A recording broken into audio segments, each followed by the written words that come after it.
ကျွန်တော်တို့ Spider-Man နံပါတ်2မှာ Peter Parker ကသူ့ရဲ့ power တွေအကုန်ပျောက်သွားတယ်ပေါ့နော်နောက်ပြီးတော့ဒီ power ပြန်ရခဲ့ပေါ့နော်ဆိုတော့ဒီ power တွေဘယ်လိုမျိုးပျောက်သွားတာလဲဘယ်လိုမျိုးပြန်ရလဲဆိုတာဒီနေ့ဗီဒီယိုမှာကျွန်တော်ကပြောပြပေးမှာဖြစ်ပါတယ်ဆိုတော့ဗီဒီယိုလေးမစခင်မှာကျွန်တော်ရဲ့ YouTube channel လေးကိုလည်း subscribe လုပ်ဖို့တောင်းဆိုလိုက်ပါတယ်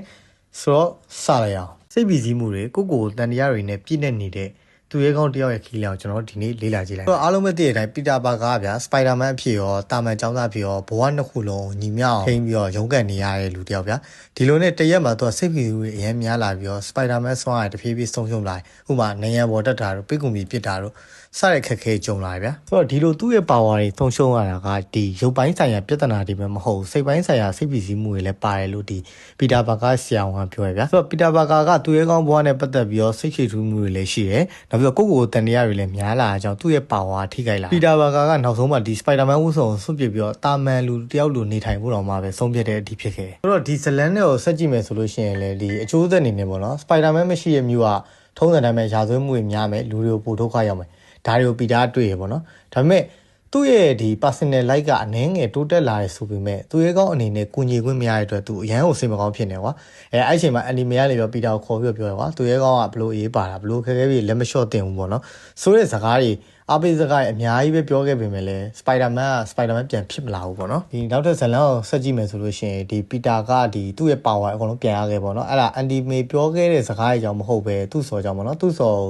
ဒီဒေါက်တာအော်တိုဘတ်ကဒီဖမ်းသွားတယ်ဖမ်းသွားတဲ့အခါမှာပီတာကနေပြီးတော့ဆောင်းဝပေါက်ပွဲဒေါသတွေထွက်ပြီးတော့ဒီသူ့ရဲ့ပါဝါရဲ့အန်အိုးကောင်တော့ပြန်ရလာတယ်ပေါ့နော်နောက်ပြီးတော့ဒီပီတာစပိုက်ဒါမန်ဝတ်စုံကိုပြန်ဝင်ပြီးတော့ဒီမျိုးကိုကာကွယ်ဖို့ဒီဇလန်ထဲမှာထွက်သွားတယ်ပေါ့နော်ဆိုတော့ဒီဗီဒီယိုအားလုံးခြုံပြီးတော့ပြန်ကြည့်မယ်ဆိုလို့ရှိရင်ဒီစပိုက်ဒါမန်ပါဝါရခြင်းမရခြင်းကဒီပင့်ကူကြိုက်တာတခုတည်းမဟုတ်ဘဲနဲ့သူ့ရဲ့စိတ်နဲ့လည်းဆိုင်သေးရပေါ့နော်ဒါကတစ်ချောင်းလုံးစိတ်ပီစည်းနေရဗျာသူចောင်းစာရေးလောက်ရတယ်နောက်ပြီးတော့စပိုက်ဒါမန်ဆိုတဲ့တာဝန်တွေလည်းယူရသေးရပေါ့နော်အဲ့ချိန်မှာသူကကိုတန်ရရှိလာရကွာငါတကယ်ပဲ Spider-Man ဖြစ်ချင်တာလားဒါမှမဟုတ်တာမန်လူတယောက်လိုပဲအေးစိမနေချင်ဘူးလားဆိုရယ်စိတ်နှခွဖြစ်ပြီးတော့သူ့ရဲ့ mind power ကအရန်အားနေလာရပေါ့နော်ဆိုတော့အကျိုးသက်အနေနဲ့သူ့ရဲ့စိတ်ကဒီ Spider-Man ဖြစ်ရတာကိုညှင်းဆန်နေရကွာဆိုတော့သူ့ရဲ့ခန္ဓာကိုယ်ကလည်းအလိုလျောက်စွမ်းရည်ကိုသူက shut down လုပ်ပိတ်ချလိုက်တာပေါ့ဆိုတော့နေရန်တိုင်ပြုတ်ကြတယ်ပင့်ကူမြင်ထုတ်ရင်ထွက်မလာတော့အဲ့လိုမျိုးဖြစ်ရတယ်ပေါ့နော်ဆိုတော့ဒီစွမ်းအားတွေကရောဘယ်လိုမျိုးပြန်ရရလဲပေါ့နော်အဓိကလည်းစိတ်ကြောင့်ပဲ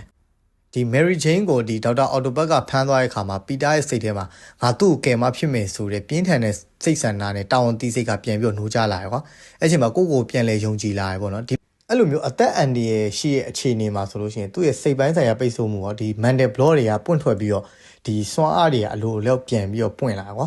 ဆိုတော့အနှစ်ချုပ်ပြောမယ်ဆိုရင်သူ့ရဲ့စွမ်းအားကသူ့ရဲ့ယုံကြည်ချက်နဲ့သူဓာတ်ရိုက်ပတ်သက်နေအောင်ကျွန်တော်တို့တွေ့ရကွာသူ့ကိုယ်သူ Spider-Man တယောက်အဖြစ်လက်ခံပြီးတော့တာဝန်ယူလို့စိတ်ရှိနေတဲ့ရွေးကတော့စွမ်းအားကဆက်ပြီးတော့ရှိနေဦးမှာစိတ်တက်ကြပြီးတော့ဒီတာဝန်တွေကိုညှင်းဆန်တဲ့အခါမှာသူ့ရဲ့စွမ်းအားတွေကပျောက်သွားမှာကွာဆိုတော့ဒီ Spider-Man 2ကအဓိကဆိုလိုရင်းကလည်းဒီ with great power comes great responsibility ပေါ့နော်ဆိုတော့ကြီးမားရဲ့စွမ်းအားရဲ့နောက်မှာကြီးမားရဲ့တာဝန်ရှိရပေါ့နော်ဆိုတော့ဒီသူ့ရဲ့စိတ်တွေကိုလက်ခံပြင်ဆင်ထားမှလာဒီအစွမ်းကိုအပြည့်အဝသုံးနိုင်မယ်ဆိုတော့ကျွန်တော်တွေ့ရတယ်ကွာဆိုတော့ Spider-Man ဖြစ်လာတာကဒီပင့်ကူတစ်ခုတည်းကြောင့်မဟုတ်ဘဲနဲ့သူ့ရဲ့ဒီ mind power လည်းပါတယ်ဆိုတော့ကျွန်တော်တို့ဒီဗီဒီယိုမှာတွေ့ခဲ့ရတယ်ပေါ့နော်ဆိုတော့ဒီဗီဒီယိုလေးကိုဘယ်လိုထင်လဲကြိုက်နေတဲ့ဆိုရင်တော့ကျွန်တော်တို့ရဲ့ဒီ The Burmese Hero ဆိုတဲ့ဒီ YouTube channel လေးကိုလည်း subscribe လုပ်ဖို့တောင်းဆိုလိုက်ပါတယ်အားလုံးကိုကျေးဇူးတင်ပါတယ်နောက်ဗီဒီယိုတွေမှာကျွန်တော်အားလုံးပြန်တွေ့ကြမယ် See you